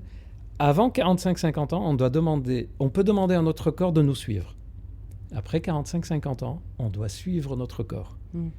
Dans les 2 cas, on va s'éclater. Je vous rassure, on monte les escaliers moins vite à 50 ans qu'à 20 ans, mais dans les 2 cas, on arrive en haut. Tout à fait. Et donc, les sexagénaires arrivent, et là, fabulous. Alors, oui, surtout... Pour tout le monde, vraiment ? Alors, j'allais dire surtout depuis les progrès de la médecine sexuelle. Et les personnes de 60 ans qui sont en train de nous écouter, ou celles qui vont y arriver, vous faites partie de la toute première génération de l'histoire de l'humanité qui peut continuer sa vie sexuelle épanouie, sans problème, après 60 ans, grâce au progrès de la médecine sexuelle. D'ailleurs, c'est pas pour rien qu'il y a beaucoup de couples qui divorcent et beaucoup de couples qui commencent après 60 ans. Beaucoup plus qu'avant. 40% de plus qu'avant. Ah oui, 40%. 40% de plus. Le taux de séparation après 60 ans est 40% plus élevé qu'avant. Et si on se permet de se séparer, c'est aussi matériellement, on a la possibilité, socialement. Oui, c'est vrai. Mais aussi parce qu'on se dit... Les crédits, l'amour n'est plus dans le prêt. C'est ça, voilà. Et aussi parce qu'on sait que si sexuellement ça ne va pas, il y a des solutions en fait. Pour les hommes et pour les femmes. Et donc grâce au progrès de la médecine sexuelle, la vie sexuelle après la soixantaine, elle peut se poursuivre de la même façon qu'avant. Je trouve même que les gens de la soixantaine, c'est pour ça que je disais l'âge du sexe, en profitent pleinement plus qu'avant. On est moins dans la notion de performance, on est plus dans la notion de profiter de ce moment en fait, de le vivre pleinement. D'ailleurs, c'est une expression, je ne dis pas qu'on va tous mourir à 60 ans, hein, mais c'est une expression que j'utilise, c'est j'ai l'impression que moins on a de temps à vivre, plus on prend de temps quand on fait l'amour. Et on le vit et on profite. Et je vois des personnes, par exemple, de 60 ans qui consultent pour des problèmes d'érection. Ils ont leur traitement qui améliore les érections. Mais ils font l'amour sans pénétration. Ils ont pris 1 heure à se caresser à deux, à passer un bon moment, à vivre ce moment-là pleinement, etc. Et je trouve que c'est ça. C'est pour ça que je dis c'est l'âge du sexe. Physiquement, c'est pas l'âge le plus performant sexuellement.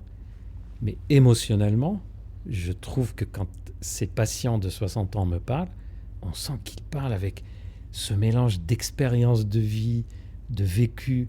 Physiquement, on connaît notre corps, on connaît nos limites, on sait ce qu'on a envie, pas envie. On veut en profiter. D'ailleurs, souvent, ils viennent.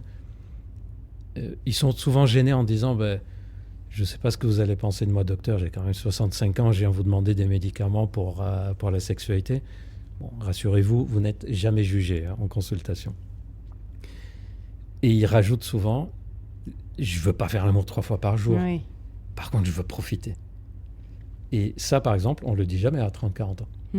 D'ailleurs, quand on a parlé de la vie sexuelle à 40 ans, on a parlé de quoi? De la fréquence de la vie sexuelle. Le nombre de fois. Ouais. On fait plus. Exact. Là, à 60 ans, on aurait le temps, mais ce n'est pas ce qu'on recherche.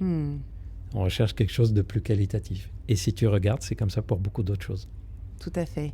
Mais alors, donc, comment est-ce qu'on fait aussi pour rencontrer des gens? Parce que donc, si on a 50, 60 ans... Célibataire à 60 ans, c'est dur de rencontrer. Ouais, parce que vous dites 40% de séparation en plus. Oui, par rapport à avant. Ouais. Donc, ça met quand même beaucoup de gens comme ça, alors, en mode célibataire. 3 conseils. Le premier... on me demande souvent est-ce que l'utilisation des applis de rencontre, c'est une bonne idée pour les personnes de 60 ans. Et oui, Tinder après 50 ans, est-ce que c'est possible? C'est pas une mauvaise idée, mais à condition de ne pas compter que sur ça. Et surtout d'être prudent.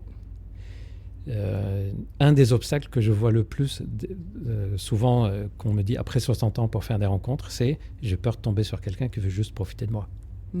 J'ai peur de tomber... Alors souvent, quelqu'un qui a un peu d'argent, il dit mais est-ce qu'elle ou il ne va pas venir juste pour ça? Et il y a aussi les enfants. Je ne sais pas si vous l'avez déjà remarqué. Déjà pour les parents, ce n'est pas si évident que ça de dire tiens, mon enfant va se mettre en couple, mais ça fait partie de l'ordre des choses. Un enfant de 30 ans, 40 ans, dont les parents sont célibataires et vont faire des rencontres, c'est comme si c'était pas dans l'ordre des choses, en fait. Donc c'est difficile pour le parent d'assumer ou pour l'enfant de pas juger? C'est pour les parents difficile de l'annoncer et de dire, en particulier s'ils sont séparés, et comment mon enfant va réagir. Ah, ça y est, t'as remplacé papa, t'as remplacé maman. Ouais.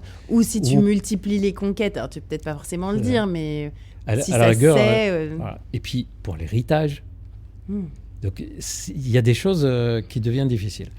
Moi, ce que je vous conseille, c'est d'être au plus tranquille avec ça. Et surtout, pour les rencontres, je vous conseille... Pas d'héritage. Tranquille. Dépensez tout, brûlez. Voilà. Qu'est-ce que vous allez en faire? Comme Bill Gates, tout dans les fondations. Je vous conseille le système de domino. D'ailleurs, c'est le moment de se réinscrire en salle de sport, faire des rencontres en club de peinture, randonnée, etc. Et je vous conseille le système de domino pour les rencontres. C'est-à-dire, imaginons, on est amis, je vous invite à un repas où vous dites « Gilbert, il est chiant quand même, et on s'ennuie avec lui ». Mais vous savez qu'il y a d'autres personnes qui sont là. Ben, vous allez venir, peut-être que vous allez rencontrer quelqu'un avec qui vous allez sympathiser, qui va vous inviter, lui, plus tard, à une autre soirée. Comme quand on a 20 ans. Et c'est à cette soirée-là que vous allez rencontrer quelqu'un, peut-être, qui va devenir un amoureux ou une amoureuse. Donc, on n'attend pas à aller dans les endroits où on est sûr de rencontrer.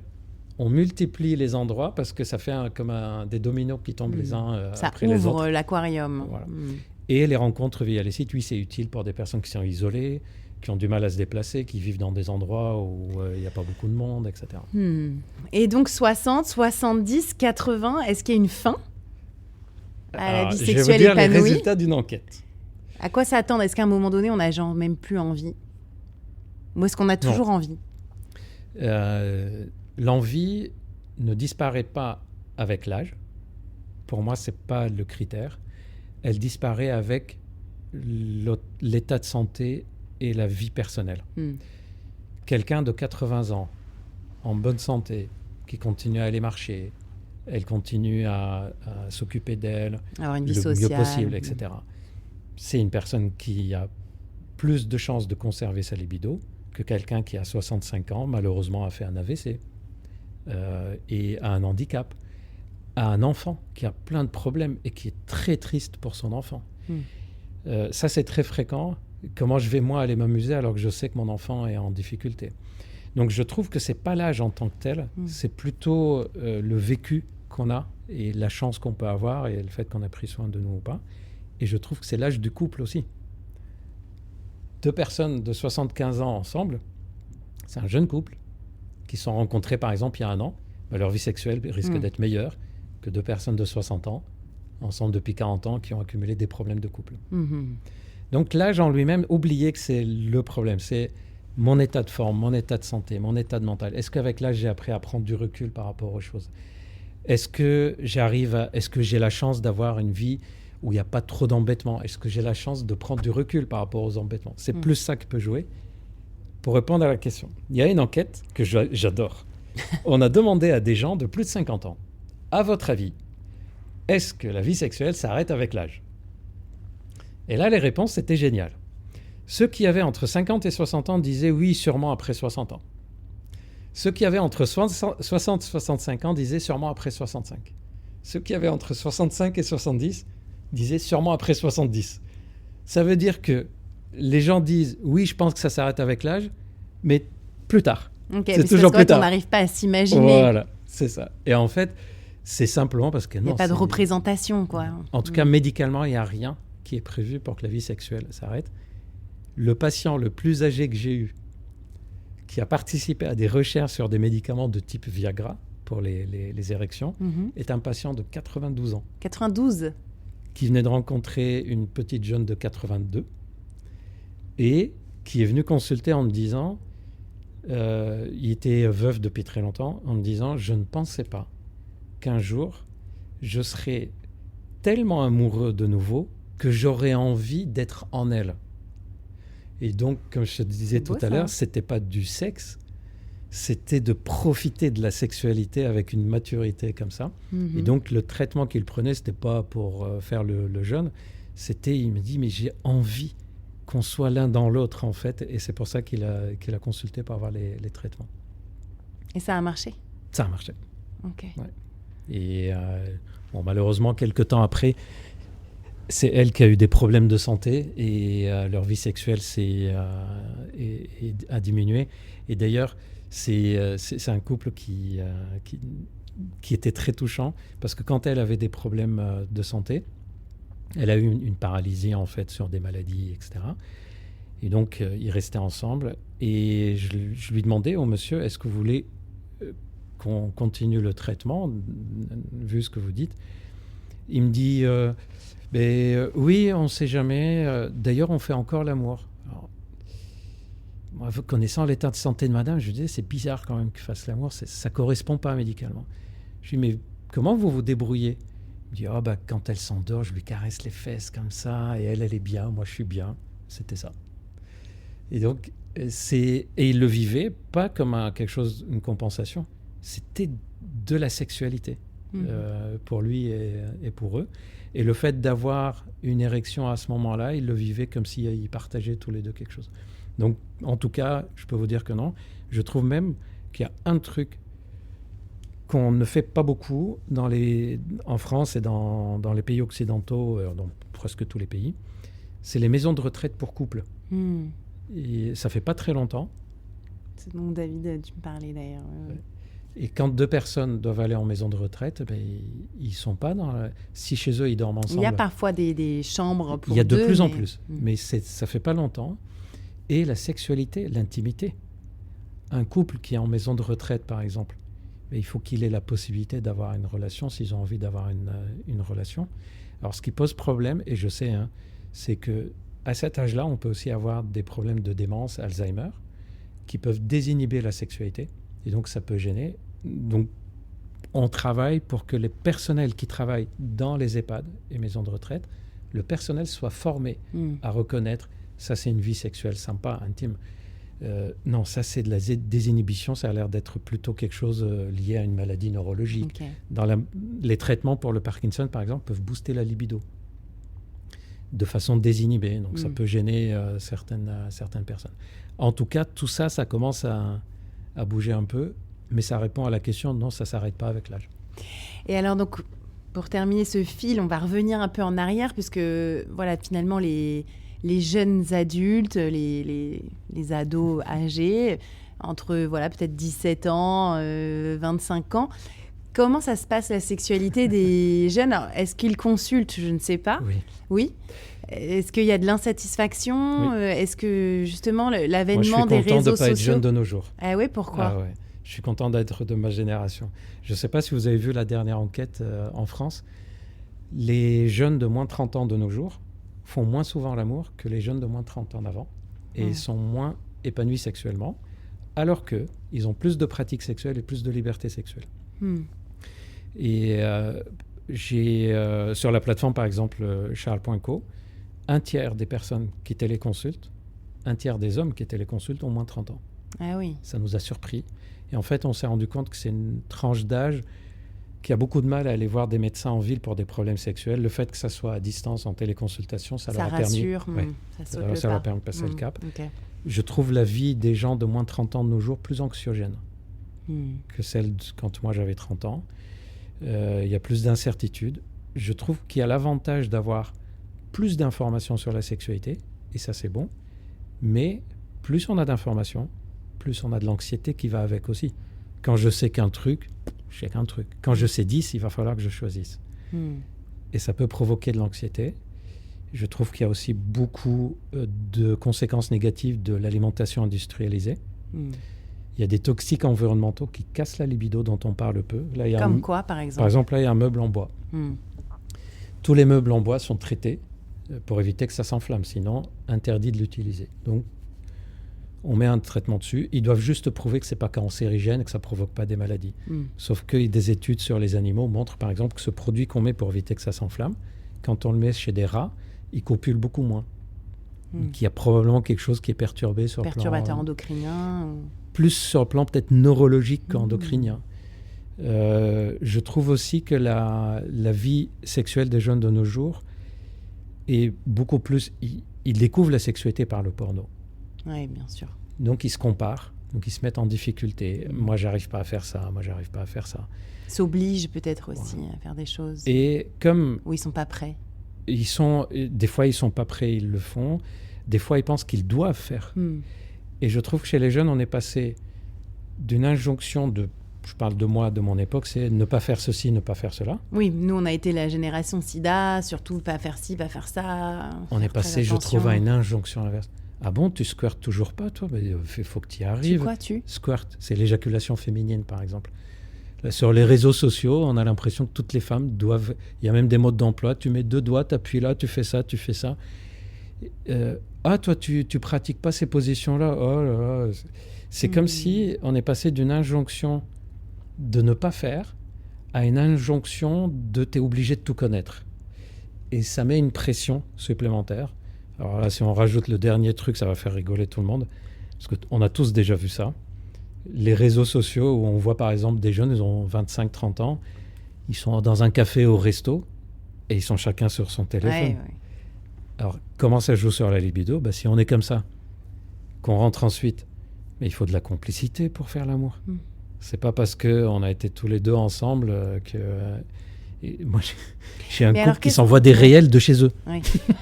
Oui, d'ailleurs, chez certains ados, les nouvelles relations sont des relations WhatsApp et pas des relations où avec on se tient pas la main, on se fait pas de bisous. Oui. Et par contre, on s'envoie 1000 messages. C'est ça. D'ailleurs, ils disent pas on s'envoie des messages. On se parle. On se parle. Oui. Sur WhatsApp. Ils disent on se parle sur Snap. Ouais, sur Snap, bien sûr. WhatsApp, c'est... Oui. C'est pour montrer aux parents qu'on a des messages. Et ma fille, elle dit on se parle sur Snap. Et elle a des copines qu'elle n'a jamais vues. Donc oui, c'est un impact différent. Par contre, il y a un effet positif quand même. Les femmes disent non quand elles n'ont pas envie. Je pense que ça joue sur la fréquence aussi. Elles n'osaient pas. Un consentement beaucoup plus primordial. Les mecs commencent à comprendre quand même que c'est pas comme dans les films porno. Dans les films porno, elle dit non, puis après elle est toute contente, elle jouit. Ben non, c'était juste un scénario. Livreur de pizza arrive et 2 minutes après ils font l'amour. Non, fais pas livreur pizza pour ça, laisse tomber, ça marche pas comme ça. Donc il y a cette notion de consentement, le devoir conjugal n'est plus. Donc il y a au moins ça, ces choses-là qui ont changé. Et comment est-ce qu'on leur parle du coup parce que par exemple moi j'ai vraiment souffert d'un peu une omerta sur la sexualité quand j'avais peut-être 15-20 ans avec mes parents, vraiment on n'en parlait pas. J'aurais aimé moi aussi. Sauf attention sida, alors ça oui on en a beaucoup parlé, préservatif, protection, machin, mais par contre le côté fun, sympa ou même petits conseils ou tips de parents, j'en ai vraiment pas trop eu. C'est vrai que nous, on est une génération, quand on nous parlait de la sexualité, ses premiers mots, c'était « attention ». Danger. Oui. C'est ça. C'est ça le sexe ? Oula. Alors, je vais vous rassurer. Donc, quels sont les mots ou les moments à choisir pour parler à un garçon, une fille ? Un enfant, on va dire au moment de la puberté, etc. D'ailleurs, il y a un élément qui a changé, c'est qu'il y a la vaccination contre le papillomavirus. Absolument, à faire. Que je recommande. Ça diminue vraiment les cancers du col de l'utérus. Et normalement, c'est un moment où le médecin ou le gynéco pose la question, est-ce que tu as déjà eu des relations sexuelles ou pas ? C'est quand même à 11 ans. On peut le faire jusqu'à l'âge de 14 ans. Okay. Donc, voilà. Juste pour vous rassurer dessus, avant que ça commence, j'avais travaillé sur quelles conséquences ça aura sur la vie sexuelle. Parce qu'on avait peur que la personne se dise, tiens, je suis vacciné, je ne peux plus attraper le papillomavirus, est-ce qu'elles ne vont pas le vivre comme une sorte de passeport pour une vie sexuelle débridée ? Figurez-vous que c'est l'inverse. C'est-à-dire les personnes, les enfants, ados, qui ont eu accès à une discussion autour de la sexualité, à cause du moment de la vaccination, parce qu'à l'époque, on le faisait à 13-14 ans surtout, c'était des ados qui avaient moins de comportements sexuels à risque que ceux qui n'avaient pas eu cette discussion-là.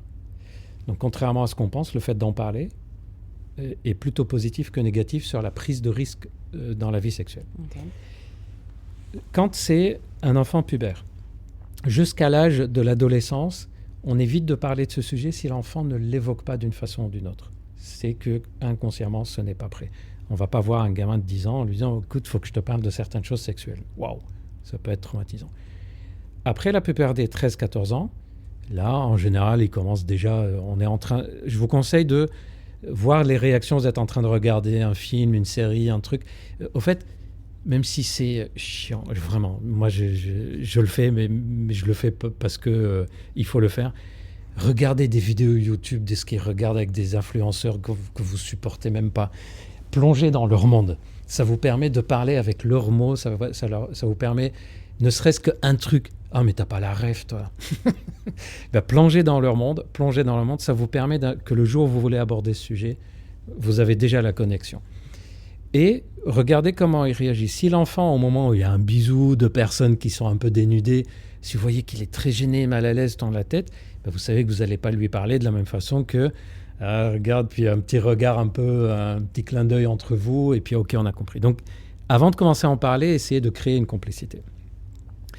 Je vous rassure sur un point, en tant que parent, ce n'est pas obligé qu'on en parle. On doit simplement... l'obligation, c'est de dire à l'enfant où il peut s'informer.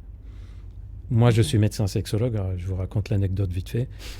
Je suis médecin sexologue. J'ai mis 8 ans à dire à mon père ce que je faisais comme spécialité médicale. Surtout qu'il ne vivait pas en France.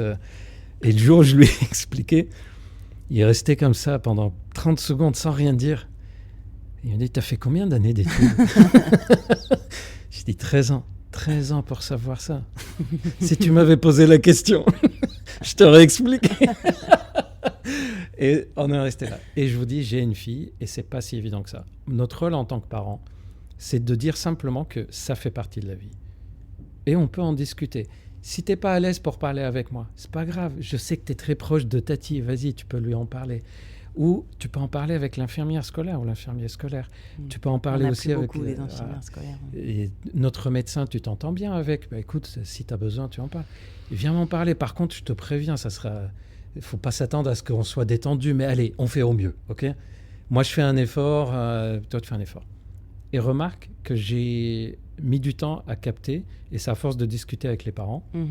Quelquefois, les enfants ne disent pas certaines choses, pas parce qu'ils ont peur d'être engueulés, pas parce qu'ils ont peur qu'on les gronde ou peur qu'on les punisse. Ils ont peur qu'on soit, nous, inquiets. Et donc, pour nous préserver, ils ne nous disent pas certaines choses. D'où l'importance, quand un enfant nous dit un truc, même si on a envie de dire « Mais qu'est-ce que t'as fait? Mais c'est quoi cette connerie ?» Non, je serre les dents, je ne le fais pas, parce que si je le fais comme ça, bah, la prochaine bêtise qu'il fera, c'est pas moi qui viendra voir. Donc, ne vous sentez pas dans l'obligation d'en parler. En revanche, sentez-vous dans l'obligation de faire de ce sujet une sorte de non-sujet. Bah oui, on peut en parler si tu veux. Pas avec moi, pas de problème. Tu peux en parler avec ta maman ou avec quelqu'un d'autre. C'est la même chose, par exemple, pour les filles, pour les règles, quand il y a les menstruations. Il y a des parents qui sont super à l'aise pour en parler, d'autres moins. Le plus important pour l'enfant, c'est de savoir à qui s'adresser. Pas obligé que ce soit les parents. Si c'est les parents, parfait, génial. Mais du moment que l'enfant sait, il y a 7 personnes avec qui je peux en parler, vous avez déjà tout fait. Ok. En gros, juste les mettre à l'aise, quoi. Tu peux parler avec machin. C'est ça. Okay. Et alors, il faut que je parte, t'es à un âge, je sais que tu vas en sortir, il faut que je te montre les préservatifs, tout ça. Ne vous attendez pas non plus à ce que l'enfant dise « Ah, ok, merci, j'attendais qu'on évoque le sujet, on peut s'installer. » Non, il va être gêné, mais il va écouter. Votre fille va être gênée, mais elle va écouter, le message. Et donc, passer. C'est quoi? On montre, on déballe, on montre comment ça s'installe, on demande, prend un concombre, une banane. Est-ce que tu sais? Croyez-moi, avec YouTube et les réseaux, ils savent. Okay. Ce matin, je faisais une intervention dans un lycée sur le porno. Et on posait des questions sur « Est-ce que vous savez ça? Est-ce que vous savez ça ?» Ils savaient tout. La seule chose qu'ils ne savaient pas, c'est comment on fait pour ne pas devenir accro au porno. C'est le seul truc qu'ils ne savaient pas. Mais posez d'abord la question à vos enfants. Ça, tu sais ce que c'est? Oui. Tu sais comment on l'utilise? Oui. Ben, dis-moi vite fait. Montre-moi. Pas montre-moi. Ah non, d'accord. Dis-moi vite fait. Si Bégaye il parle en suédois à ce moment-là, c'est qu'il ne sait pas. Ok.